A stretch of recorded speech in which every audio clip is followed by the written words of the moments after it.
Assalamualaikum warahmatullahi wabarakatuh. Halo semuanya, kepada teman-teman yang sekarang telah menonton video kami, yaitu video Final Project Mata Kuliah Matematika Keuangan, di mana di sini perkenalkan kami dari kelompok 12 dari kelas 4A, Departemen Statistika Bisnis, Fakultas Vokasi, Institut Teknologi 10 November, Surabaya. Dengan saya sendiri, yaitu Hafni Rahmania Bilkis, dan juga teman kelompok saya, ada Jennifer Evelyn Christian dan juga Lufti Meisha Alfileri yang sekarang sedang berhalangan karena sedang sakit. Di mana pada kesempatan kali ini kami akan mempresentasikan final project mata kuliah matematika keuangan dengan judul analisis empiris, kontrak futures, dan opsi pricing, valuasi, serta verifikasi no arbitrage pada underlying asset, BTCF, EBIT, dan juga deribit. Adapun dari hal tersebut, kami mengucapkan terima kasih sebesar-besarnya kepada Ibu Fausania Hibatullah atas arahan serta bimbingannya selama mengajar kami sebagai dosen mata kuliah matematika keuangan. Maka dari itu, tanpa berlama-lama lagi, mari kita mulai presentasi kami. Analisis ini membahas penerapan beberapa model penentuan harga pada instrumen derivatif berbasis Bitcoin, yakni kontrak futures, opsi Eropa, dan opsi Amerika. Bitcoin sendiri merupakan aset kripto dengan kapitalisasi pasar terbesar serta memiliki tingkat volatilitas yang tinggi. Karakteristik tersebut menjadikan Bitcoin banyak digunakan sebagai underlying asset dalam berbagai instrumen derivatif. Instrumen yang dianalisis dalam penelitian ini meliputi kontrak Bitcoin futures di CME, opsi tipe Eropa pada platform Deribit, dan opsi tipe Amerika berbasis ETF EBT. Penentuan harga instrumen derivatif dilakukan menggunakan model matematika keuangan, yakni cost of carry untuk futures, Black-Scholes untuk opsi Eropa, serta binomial Cox-Ross-Rubinstein atau CRR untuk opsi Amerika. Penelitian ini memiliki 4 rumusan masalah. Yang pertama, menghitung harga teoritis kontrak futures menggunakan metode cost of carry. Kedua, menganalisis basis margin to market dan efektivitas hedging. Ketiga, mengevaluasi akurasi model Black-Scholes serta menguji put call parity pada opsi Eropa. Dan yang keempat, menentukan harga opsi Amerika menggunakan model binomial CRR. Tujuan dari penelitian ini sendiri adalah mengevaluasi penerapan model-model tersebut dalam penentuan harga instrumen derivatif Bitcoin menggunakan data pasar yang aktual. Pada analisis kontrak futures, penelitian ini menggunakan sumber data yakni data sekunder yang diperoleh dari CME Group dan Yahoo Finance, meliputi data harga kontrak Bitcoin futures, harga spot Bitcoin, serta tingkat suku bunga bebas risiko yang direpresentasikan oleh 13-week Treasury Bill. Variabel yang digunakan meliputi harga spot Bitcoin, harga futures, tingkat suku bunga bebas risiko, dan waktu hingga jatuh tempo yang dilampirkan pada PPT berikut. Apabila diperlukan, analisis kontrak futures menggunakan asumsi sebagai berikut. Yang pertama, pasar memenuhi prinsip no arbitrage. 2. Bitcoin tidak memberikan dividen. 3. Tingkat suku bunga bebas risiko dianggap konstan selama periode kontrak. Dan yang keempat, tidak terdapat biaya transaksi maupun pajak. Selanjutnya, harga teoritis kontrak futures dihitung menggunakan metode cost of carry. Hasil perhitungan kemudian dibandingkan dengan harga pasar. Dilanjutkan dengan analisis basis, simulasi margin to market, serta perhitungan optimal hedge ratio untuk mengevaluasi efektivitas strategi lindung nilai. Setelah membahas metodologi pada kontrak futures, selanjutnya adalah metodologi pada kontrak opsi, di mana pada kontrak opsi ini diperoleh data sekunder dari Deribit untuk opsi tipe Eropa dan Yahoo Finance untuk opsi tipe Amerika berbasis EBT ETF. Selain itu, digunakan data harga spot Bitcoin, strike price, volatilitas historis, tingkat suku bunga bebas risiko, dan waktu hingga jatuh tempo. Variabel penelitian yang digunakan pada kontrak opsi sendiri dilampirkan pada PPT sebagai berikut. Apabila diperlukan, analisis opsi menggunakan asumsi sebagai berikut. Yang pertama, tingkat suku bunga bebas risiko dianggap konstan selama periode analisis. Yang kedua, tidak terdapat biaya transaksi maupun pajak.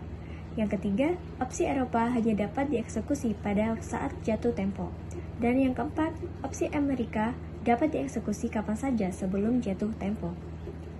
Metode yang digunakan dalam analisis opsi yakni metode Black-Scholes untuk penilaian opsi Eropa dengan pengujian put call parity untuk mengevaluasi hubungan antara harga call dan put option. Sementara itu, penilaian opsi Amerika dilakukan menggunakan model pohon binomial Cox-Ross-Rubinstein atau CRR Hasil harga teoritis kemudian dibandingkan dengan harga pasar, serta dianalisis komponen nilai intrinsik dan nilai waktu dari opsi. Berikut adalah langkah analisisnya. Oke teman-teman, kita masuk ke bab 3 nih teman-teman, di mana analisis dan juga pembahasan. Kita mulai dari analisis kontrak futures Bitcoin CME dulu. Kontrak futures yang kami analisis adalah CME Bitcoin Futures dengan kode BTCF. Spesifikasi kontraknya adalah setiap kontrak mewakili 5 Bitcoin, tick size-nya sebesar 5 USD per Bitcoin, dan tanggal expire-nya adalah 26 Juni 2026. Di mana periode data pengamatan kami mencakup rentang waktu 16 Juni 2025 hingga 12 Juni 2026. Dengan frekuensi harian, yaitu risk-free rate-nya kami gunakan sebesar 3,62% per tahunnya, mengacu pada 3-month Treasury Bills. Di mana selanjutnya mengenai pricing via cost of carry, harga teoritis futures dihitung setiap hari menggunakan model cost of carry, kemudian dibandingkan dengan harga pasar aktual, di mana temuan pertama kami adalah bahwa secara umum harga pasar futures Bitcoin cenderung lebih rendah dibandingkan harga teoritisnya sepanjang periode pengamatan. Ini mengindikasi bahwa futures diperdagangkan sedikit di bawah nilai wajarnya nih teman-teman. Kemudian penyebabnya adalah biaya transaksi, kebutuhan likuiditas, atau kekhawatiran pasar yang membuat pelaku pasar tidak bersedia lagi nih untuk membayar harga setinggi dengan nilai teoritis. Nah, kemudian temuan kedua kami yang menarik adalah saat harga Bitcoin mendekati puncaknya, yaitu pada Oktober 2025, selisih antara harga pasar dan harga teoritis justru cukup melebar secara signifikan nih teman-teman. Ini mencerminkan bahwa keraguan pasar terhadap keberlanjutan kenaikan harga tersebut. Selanjutnya tentang cost of carry lagi teman-teman. Sebaliknya, saat terjadi koreksi tajam pada tahun 2026, selisih harga berubah-ubah dengan cepat dan tidak menentu arahnya. Namun, semakin mendekati waktu jatuh tempo, selisih antara harga pasar dan harga teoritis justru semakin mengecil dan menjadi lebih stabil. Ini membuktikan bahwa mekanisme no arbitrage bekerja dengan baik dalam jangka panjang. Secara keseluruhan, model cost of carry terbukti cukup akurat ya teman-teman dalam menjelaskan harga futures Bitcoin, di mana penyimpanan jangka pendek yang muncul itu lebih banyak disebabkan oleh perbedaan jam perdagangan antar pasar spot yang berjalan 24 jam dan pasar CME yang memiliki jam yang tidak terbatas, biaya transaksi, serta sentimen investor. Kemudian kita beralih pada analisis basis dan juga konvergensi, di mana basis di sini didefinisikan sebagai selisih antara harga spot dan juga harga futures. Di mana dalam pasar yang efisien seharusnya basis itu memiliki nilai mendekati nilai 0 saat jatuh tempo tiba. Nah, pada awal periode pengamatan, basis empiris menunjukkan fluktuasi yang cukup besar ya teman-teman, berkisar antara minus 4.000 USD hingga plus 2.000 USD. Kemudian basis teoritis yang dihitung dengan suku bunga tetap 3,62 itu terlihat jauh lebih stabil. Di mana perbedaan antar keduanya inilah yang kita kenal sebagai basis risk. Kemudian memasuki April hingga Juni 2026, kedua basis tersebut menunjukkan tren yang cukup konsisten dan akhirnya menunjukkan bahwa tidak adanya peluang arbitrasi yang berarti karena pelaku pasar akan segera menyeimbangkan harga. Nah, selanjutnya kita akan membahas tentang efektivitas lindung nilai menggunakan optimal hedge ratio atau OHR nih teman-teman. Volatilitas tahunan harga spot Bitcoin adalah 42%, sedangkan volatilitas tahunan harga futures itu sedikit lebih tinggi ya, yaitu sekitar 46%. Nah, hal tersebut itu mengindikasi bahwa kontrak futures Bitcoin CME bergerak sedikit lebih liar dibandingkan harga spotnya. Nah, mungkin kemungkinan karena efek leverage dan mekanisme market to market yang memperkuat pergerakan harga di pasar derivatif. Di mana pada akhirnya kesimpulannya adalah lindung nilai dengan OHR 0,74 masih cukup efektif ya teman-teman untuk menekan resiko fluktuasi harga Bitcoin. Namun karena korelasi yang tidak sempurna, basis risk tetap ada dan perlu untuk disesuaikan dengan rasio secara berkala. Sangat disarankan juga bagi para investor yang memiliki exposure untuk besar terhadap Bitcoin. Oke teman-teman, kita beralih ke bagian B untuk bagian pembahasannya teman-teman, yaitu analisis kontrak option, di mana kami di sini menganalisis dua jenis kontrak opsi ya, yaitu ada American option yaitu pada saham EBIT dan juga European option pada platform dari EBIT. Nah, pertama mengenai American option dulu nih teman-teman. EBIT adalah ticker untuk iShares Bitcoin Trust, sebuah exchange trade fund yang melacak harga Bitcoin dan dikelola oleh BlackRock. Di mana ETF ini memungkinkan investor untuk mendapatkan exposure terhadap Bitcoin tanpa harus membeli dan menyimpan aset kripto secara langsung. Nah, data yang kami analisis adalah data bergaya Amerika pada saham EBIT ya teman-teman, dengan harga saham pada saat pengambilan data yaitu pada 36,04 US dollar, kemudian risk free rate-nya adalah 3,76% dan tenor 3 hari hingga expire date-nya pada tanggal 15 Juni 2026 yaitu setara dengan 0,008219 tahun. Nah, analisis ini mencakup 7 tingkat strike price dari 34 US dollar hingga 37 US dollar ya teman-teman. Nah, kemudian dari data option ini, kami menemukan bahwa harga call main tertinggi tercatat pada strike 34 sampai 2,07 US dollar. Di mana posisi deep in the money karena harga saham 36,04 jauh di atas strike, harga call menurun secara konsisten seiring naiknya strike, mencapai 0,43 US dollar di strike ATM 36. Nah, implied volatility untuk call menunjukkan pola menarik nih teman-teman. Tertinggi yaitu 70,31% pada strike 34 sebagai deep ITM gitu. Setelah membahas tentang American Option yaitu EBIT, selanjutnya kita membahas tentang European Option yaitu Deribit, di mana Deribit sendiri teman-teman merupakan bursa derivatif kripto terkemuka yang menyediakan opsi bergaya Eropa untuk Bitcoin. Kontrak yang hanya dapat dieksekusi pada saat jatuh tempo tentunya. Harga Bitcoin sendiri pada saat data diambil berada pada sekitar 64.563,89 US dollar dengan 9 tingkat strike price yaitu 62.500 US dollar hingga 67.000 US dollar. Untuk opsi call sendiri, harga tertinggi tercatat pada strike 62.500 sebesar 0,0322 BTC atau setara dengan 2.078,96 US dollar sebagai posisi deep in the money.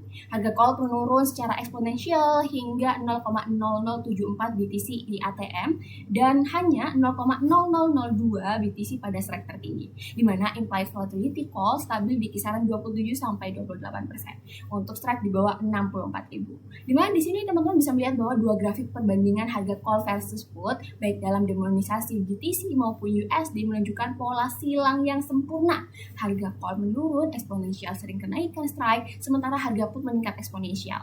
Karena semua strike berada di bawah harga Bitcoin saat ini. Semua call adalah ITM dan semua put adalah OTM. Oke teman-teman, selanjutnya kita masuk ke B2 atau bagian B2 yaitu Black-Scholes, dimana pricing European Option untuk menggunakan model Black-Scholes Merchant atau BSM ya teman-teman. Dimana dari sini, dari grafik belakang perbandingan call BSM dan juga pasar terlihat hasil yang sangat menggembirakan ya teman-teman. Untuk hampir semua strike price dari 63.000 sampai 67.000 US dollar, harga call BSM dan pasar benar-benar identik teman-teman. Dimana pola yang konsisten ini juga menunjukkan bahwa pasar memberikan premium tambahan untuk opsi put yang tidak dapat dijelaskan oleh BSM standar ya teman-teman. Namun hal ini juga disebabkan oleh permintaan perlindungan downside yang lebih tinggi di pasar, ekspektasi volatilitas implisit yang lebih tinggi dan yang digunakan dari model atau adanya faktor resiko yang tidak lengkap di BSM. Oke teman-teman, selanjutnya melanjutkan soal analisis Black-Scholes dengan melihat grafik BSM minus pasar, di mana grafik selisih call menunjukkan bahwa selisih hanya positif pada strike 62.500 sebesar 2,70 USD dan 0 pada semua strike lainnya. Selisih yang sangat kecil ini hanya 0,13% ya teman-teman, berada dalam batas wajar yang dapat dijelaskan oleh bid-ask spread atau perbedaan timestamp data. Ini mengkonfirmasi bahwa model BSM bekerja dengan sangat sempurna untuk opsi call Bitcoin di Deribit. Namun sebaliknya teman-teman, grafik selisih put menunjukkan derivasi yang cukup negatif dan konsisten di semua strike. Selisih berkisar pada minus 23,10 USD hingga minus 30,58 USD. Artinya P market selalu lebih mahal dari PBSM. Persentase deflatif bervariasi dari minus 100% pada strike 62.500 karena PBSM di sana mendekati 0. Nah, kesimpulan dari analisis ini adalah modal BSM sangat handal untuk opsi call Bitcoin di ATM maupun ETM. Nah, namun secara sistematis underestimate pada harga put ini merupakan keterbatasan fundamental BSM dalam menghadapi aset dengan distribusi return yang tidak simetrik pada Bitcoin. Baik, selanjutnya kita masuk ke volatility curve yaitu line chart call and put, di mana grafik-grafik perbandingan call BSM versus pasar memperjelas bahwa kedua garis hampir sempurna bertumpang tindih sepanjang rentang strike price dari sekitar 2.080 USD di strike terendah hingga hanya 12,91 USD di strike tertinggi ya teman-teman. Di mana ini mengkonfirmasi bahwa model BSM dengan sigma yang bervariasi antara 17,5% hingga 21% sangat akurat menangkap perilaku harga call di pasar. Nah, di sini juga mengenai implied volatility curve, kurva 4 menunjukkan pola yang sangat informatif ya teman-teman, bergerak dari 18% pada strike 63.000 dan tetap stabil di 18% pada 64.000. Kemudian meningkat bertahap 19% pada 65.000 hingga 19,5% pada 66.000 dan mencapai puncak pada 21% pada strike 67.000. Nah, fenomena penting di sini di ETF sekitar 64.564 US dollar, keempat itu berada di 18-19% sebagai level dasar. Sementara OTM call di 67.000 mencapai 21%, menunjukkan pasar memberi premium volatilitas lebih tinggi untuk call di luar ATM. Baik, selanjutnya kita lanjutkan pengujian put call parity atau PCP, di mana put call parity adalah konsep fundamental yang menyatakan hubungan kesetaraan antara harga call, put, harga aset, dan juga strike price dalam pasar efisien tanpa biaya transaksi dalam pasar Bitcoin di Deribit. Kami menguji apakah hubungan ini terpenuhi dan apakah ada peluang arbitrase nih. Nah, dari grafik selisih PCP per strike, pola yang sangat jelas terlihat. Untuk 6 strike price dari 64.000 hingga 67.000 USD, selisih PCP berada dalam kisaran sempit sekali, di mana hal tersebut mengindikasikan bahwa pasar yang sangat relatif efisien di zona ini. Kemudian, namun di 3 strike pertama itu cukup ekstrem teman-teman, sehingga lembar plot dari PCP juga mengklasifikasikan selisih menjadi 2 kategori, yaitu potensi arbitrase dan normal. 3 titik pertama jauh di atas dengan selisih lebih dari 1.000 US dollar, sementara 6 titik lainnya terdistribusi acak sekitar 0. Namun deviasi yang terlihat secara matematis tidak bisa secara langsung dieksekusi sebagai arbitrase nyata ya, karena bid ask rate pada 67.000 hanya sudah mencapai 3.260 US dollar, jauh lebih besar dari selisih PCP yang ditemukan. Oke, selanjutnya teman-teman kita akan masuk pada binomial method atau pricing American option, di mana atau disebut juga dengan model CRR, yang mana membagi waktu menjadi beberapa langkah dalam menilai opsi Amerika yang bisa dieksekusi sebelum jatuh tempo. Call Amerika sama dengan call Eropa, di mana semua langkah tidak ada early exercise premium pada saham non-dividen. Harga call model masih di bawah harga pasar, sehingga parameter model belum sepenuhnya sesuai dengan kondisi pasar. Put Amerika selalu lebih mahal daripada put Eropa karena memiliki nilai early exercise, dan harga put model lebih tinggi dari harga pasar menunjukkan adanya perbedaan asumsi model dengan kondisi pasar. Baik, selanjutnya teman-teman, premium call hampir nol di semua strike. Early exercise tidak pernah memberikan keuntungan. Premium put meningkat pada strike tertinggi, terutama pada deep in the money. Kemudian call cepat mencapai konvergensi yang stabil, dan put memerlukan lebih banyak langkah karena harus mengevaluasi nih early exercise. Dan model ternyata sudah convergent, tetapi tetap memerlukan kalibrasi terhadap harga pasar. Oke, selanjutnya teman-teman kita akan masuk pada binomial method atau pricing American option, di mana atau disebut juga dengan model CRR, yang mana membagi waktu menjadi beberapa langkah dalam menilai opsi Amerika yang bisa dieksekusi sebelum jatuh tempo. Call Amerika sama dengan call Eropa, di mana semua langkah tidak ada early exercise premium pada saham non-dividen. Harga call model masih di bawah harga pasar, sehingga parameter model belum sepenuhnya sesuai dengan kondisi pasar. Put Amerika selalu lebih mahal daripada put Eropa karena memiliki nilai early exercise, dan harga put model lebih tinggi dari harga pasar menunjukkan adanya perbedaan asumsi model dengan kondisi pasar. Selanjutnya kita akan membahas soal dekomposisi nilai opsi ya teman-teman. Harga opsi terdiri dari nilai intrinsik dan juga nilai waktu. Pada EBIT, nilai waktu call dan put tertinggi di sekitar ATM. Pada deribit, seluruh call bersifat ITM sedangkan seluruh put OTM. Call lebih mahal di strike rendah sedangkan put lebih mahal di strike tinggi. Pola nilai waktu membentuk kurva simetris dengan puncak di ATM. Selanjutnya kita akan masuk kepada poin C ya teman-teman, soal sintesis pada studi kasus, di mana pada bagian sintesis ini kami menggabungkan seluruh analisis futures dan juga opsi melalui studi kasus, mispricing dan juga arbitrase. Tujuannya adalah untuk melihat deviasi harga, penyebabnya apa, dan apakah dapat dimanfaatkan sebagai arbitrase tentunya. Data berasal dari Yahoo Finance dan juga CME dan EBIT serta deribit untuk opsi Eropa. Analisis menggunakan beberapa strike di ATM dengan jatuh tempo pada 15 Juli 2026.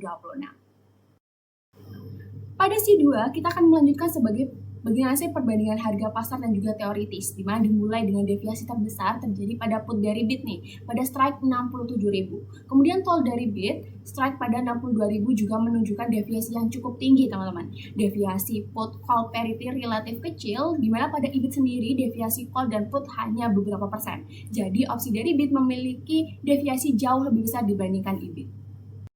Selanjutnya kita akan melakukan bagaimana sih identifikasi mispricing itu, di mana dipilih 5 instrumen dengan deviasi terbesar, 3 berasal dari deribit dan 2 berasal dari EBIT. Deviasi dari EBIT mencapai ribuan dolar dan deviasi EBIT hanya beberapa sen. Perbedaan ini menjadi dasar analisis bagaimana sih penyebab dari mispricing itu sendiri. Nah, setelah kita mengetahui apa sih yang bisa menjadi indikator, maka kita akan mencari tahu lebih dalam tentang apa sih penyebab dari mispricing itu sendiri. Di mana dapat kita ketahui bahwa penyebab utama adalah volatility smile, karena BSM mengasumsikan bahwa volatilitas itu konstan teman-teman, serta bid ask spread yang lebar menghilangkan peluang arbitrase. Kemudian karakteristik Bitcoin dan jam perdagangan juga memengaruhi harga.